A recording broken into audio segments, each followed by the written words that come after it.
Hello, this is Acoustic Freeze. I want to talk today about an ancient argument of economics that has been occurring for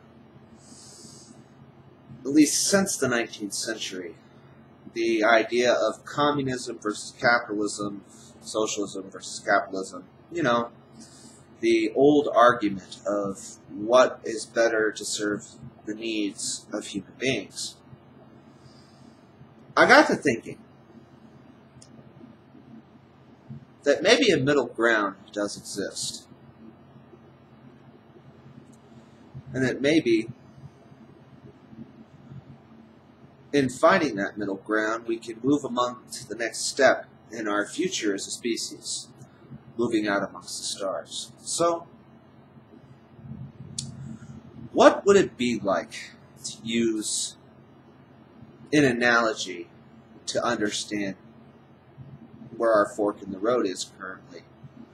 Well, I'm going to use 3 fictional science fiction related movies and TV shows as an example of where our road could lead us.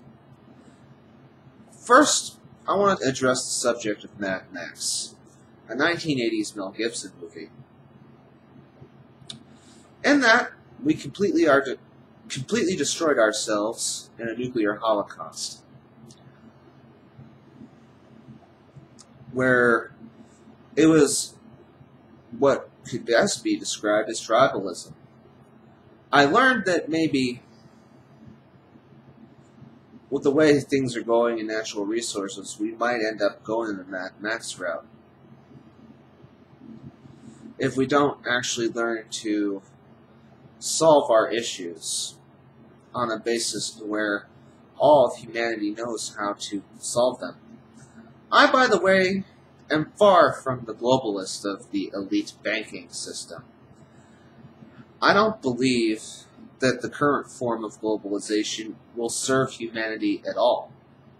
In fact, I think it would be more of a detriment and a harm to anyone that is not a billionaire.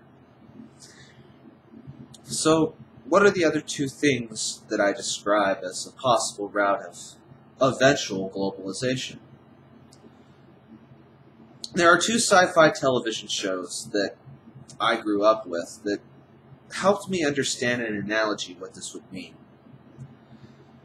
First, let us discuss Babylon 5. Simply put, it is a television show which describes, as some would put it, a more realistic approach as to what humanity can garner from in terms of coming together. Humanity itself in Babylon 5 is like the humanity of today.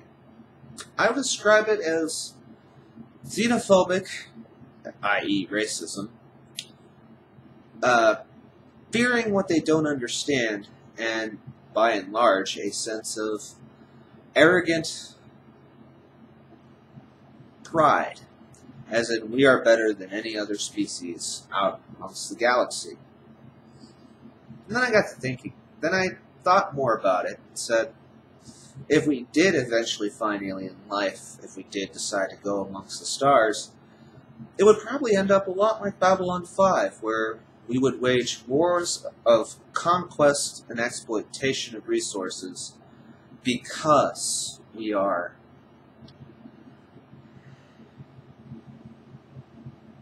the way we are today.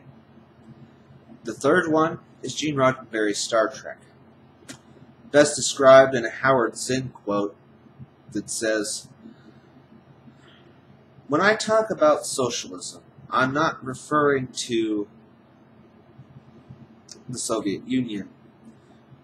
I'm referring to a form of socialism that does redistribution and still has liberty." An example of what you can see with that is Star Trek, where things are provided for, every need and want is provided for the citizenry, but still has a form of government that provides individual liberty at the same time. It's an interesting fork in the road, which we have been here for a very long time. Eventually, we will globalize. I am not advocating for the current form of globalization by any means. The question we must ask ourselves is, how will we control the globalization? What part are we doing in order to make sure the globalization looks less like a prison planet and more something along the lines of Star Trek or Babylon 5? The choice is eventually up to us. Maybe instead of wishing for the world to end in terms of a Mad Max scenario, because we feel largely inadequate about the lives we live, maybe, if we put our talents together, we can take control of what the globalization trends are now moving towards, and move it back to a direction that fits for the needs of all of humanity, not just the select few. This is Acoustic Freeze saying bye for now.